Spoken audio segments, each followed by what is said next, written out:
In this video, we're going to talk about Marbury v. Madison, and this is one of the Supreme Court cases that is required for the AP exam. So please make sure that you understand the details of this case and its decision, okay? Make sure that you know all of the background, all of the details, because this is a very significant case. All right, so Marbury v. Madison is going to begin with the election of 1800. So incumbent John Adams, who is a Federalist, is going to run against Thomas Jefferson, who is a Republican. So under the rules of the Constitution at the time, electors are going to cast two votes for president. Okay, so in the Electoral College, they're casting two votes. The candidate with the most votes becomes president, and then the candidate with the second most votes becomes vice president. So you have John Adams and his vice presidential candidate, and then Thomas Jefferson and his vice presidential candidate. And then the electors are going to cast two votes.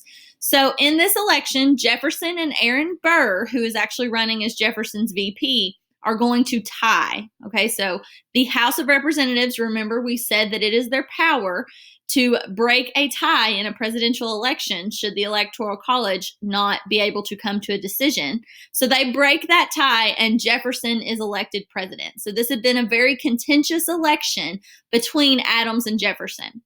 So the Federalists, including John Adams, are going to try to preserve their influence, so that Federalist power, through the Federalist court system, the court system. So this is where the Judiciary Act of 1801 is going to come in. And this act is going to change the Supreme Court schedule, reduce the size of the Supreme Court from 6 to 5 justices, and then reorganize the lower federal courts to create 16 vacancies. Okay, so essentially what this act does is opening up those vacancies within that federal court system so that Adams, who is a Federalist, can appoint nominees to the court, okay, new justices to the court, so that that Federalist influence can remain in that court system. So the vacancies are going to be filled by the Adams administration, and this is going to come very last minute, so within Adams's final days in office. So these are going to be known as the midnight judges because of that last minute nature of those judge nominations and confirmations.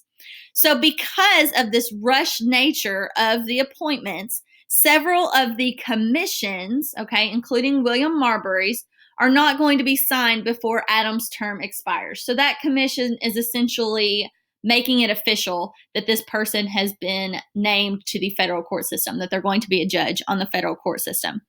So President Jefferson is going to deliver commissions to some of those appointees of John Adams when he takes office, but some judges, including William Marbury, are not going to receive them, okay? So Jefferson is going to see no real need to deliver all of these appointments, and he is going to instruct his Secretary of State, who is James Madison, not to do so.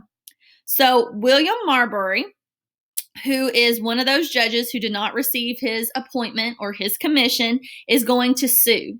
Okay, and he is going to sue asking the court to issue what is called a writ of mandamus. And this is going to be an order from the court that requires the government official to perform his duty. So what he is wanting the court to do is require James Madison to deliver that commission, so his appointment to the federal court system.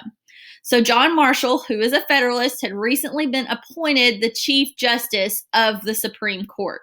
And Marshall is going to have to decide whether or not the court would either enter the political battle or look weak. So there are a few constitutional issues that the court is having to consider here. Should Marbury get his commission? Is he entitled to it? Is Marbury entitled a remedy in the courts? And is the court able to grant that writ of mandamus that he wants, where the court is going to order James Madison to deliver that commission, okay? Can the court enforce that writ of mandamus? So Marshall is going to decide that the court cannot give Marbury what he wants, okay? So he cannot give that writ of mandamus that's going to require James Madison to fulfill their duties, okay? So this is saying that a section of the Judiciary Act of 1789 giving the court jurisdiction to issue that writ of mandamus is unconstitutional. Okay? And he is going to argue that in this case, a writ of mandamus is going to attempt to expand the original jurisdiction of the Supreme Court, which is violating the Constitution. Okay? So they can't expand that original jurisdiction beyond what is in the Constitution. So the real significance of this case is that Marshall is going to establish that the Supreme Court can strike down laws that are unconstitutional. Okay, so striking down that part of the Judiciary Act of 1789 that says that writ of mandamus are allowed from the Supreme Court. Okay, so this is going to establish this idea of judicial review. So judicial review is going to be the power of the courts to determine the constitutionality of any act of the government. So that means laws passed by Congress, presidential, any kind of presidential action. We talked a little bit about how the bureaucracy enforces policy, making sure that that's constitutional. Okay, so this is where the Supreme Court has the power to determine the constitutionality of any of those things. So the Constitution doesn't explicitly grant this power to the courts, but Marshall is making clear in this case that the court holds this power. And this has not been challenged, okay? So this case has not been challenged. However, the question of the enforcement of decisions made by the Supreme Court is going to be left up to the executive branch. So the court can make rulings, but the executive branch has to carry it out. Okay, so again, in this case, they are going to limit the court's original jurisdiction, okay, and that is going to establish judicial review. All right, and that is where we're going to stop with this video.